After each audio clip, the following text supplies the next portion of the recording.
Welcome back to our channel. Now we are discussing on Insolvency Bankruptcy Code journey and 2025 amendment. The IBC was a turning point in India's corporate regulation. For the first time, a single unified framework replaced the patchwork of earlier insolvency laws. The intent was straightforward: to rescue business that could still survive, enable quick exit for those beyond revival, maximize asset value, and most importantly, restore lender confidence.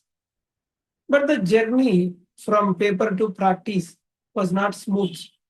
The promise of speed and predictability was diluted by repeated litigation, inconsistent judicial interpretations, and procedural bottlenecks. Instead of a creditor-driven framework, delays and uncertainty began creeping in.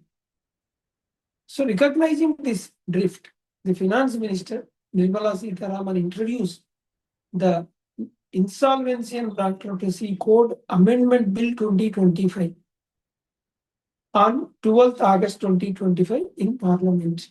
So, this amendment seeks to reset the code back to its original intent, ensuring creditor primacy, faster timelines, and greater clarity. Why the amendment became necessary, we will see. Three major developments which disrupted the IBC balance and made amendments inevitable. We'll see the case laws. Vidarbha Industries case, discretion at the entry gate. The code originally required NCLT to admit a financial creditor's application once the debt and default are proven. However, the Supreme Court's interpretation in Vidarbha Industries Power Limited versus Axis Bank Limited allowed NCLT to exercise discretion even if default was established. So this meant companies could delay insolvency proceedings by showing possible future inflows or awards. The mechanical time-bound admission process turned into subject to evaluation, undermining creditor rights.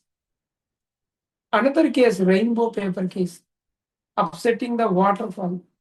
Section 53 of IBC clearly placed secured financial creditors are at the top of the repayment waterfall, while government dues ranked much lower.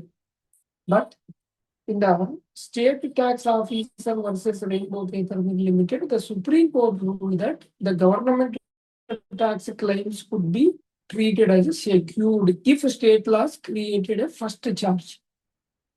So this evaluated statutory dues to the level of the secured banks, creating massive uncertainty for lenders and threatening creditors' flow to the business.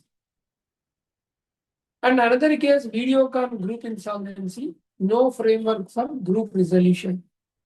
Large business groups often operate through multiple interlinked entities.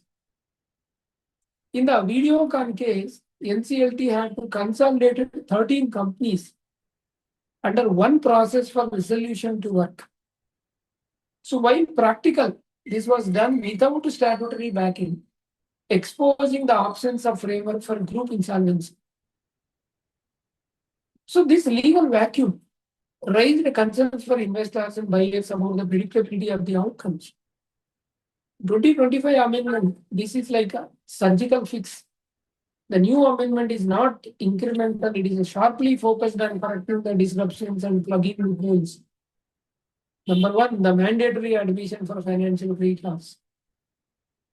NCLT must now admit application within 14 days if debt and default are proven, documentation is complete, and no disciplinary action is pending against the proposed insolvency professional. Discretion based on the debtor's financial health is completely removed. Second one, restoring creditor priority.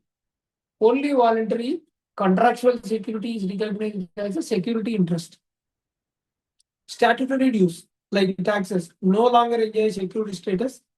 This reinstates banks' priority and restores certainty in lending. And third one, framework for group and cross-border insolvency.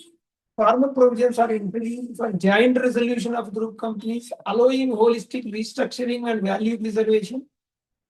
A new cross-border insolvency framework aligned with international best practices will aid asset recovery from foreign jurisdictions.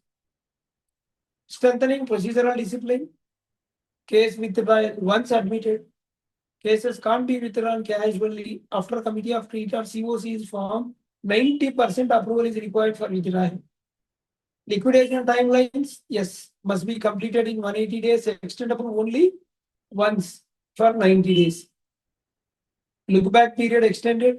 Avoidance of transactions will now be reviewed from the date of the filing of the insolvency, not the date of admission, making it harder for promoter to delay proceedings and shield assets. The impact, financial creditors, banks, NBFCs, biggest beneficiaries, speed, certainty, and restored clarity. Operational creditors in government, their position weakens as a creditor primacy is reinforced. Promoters and debtors, reduced scope for litigation and delay tactics. The framework becomes more creditor driven. For resolution applicants, more clarity and predictability in process, especially in group insolvency. So the conclusion is the IBC Amendment Bill 2025 is aggressive and unambiguous.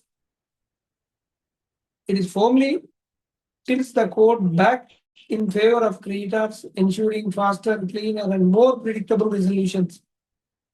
It removes ambiguity created by judicial interpretation and plug critical loopholes. We have two channels, RR Corporates and RR Legal Talks. Please do subscribe and hit the bell icon so that you will not miss any of latest updates. Thank you.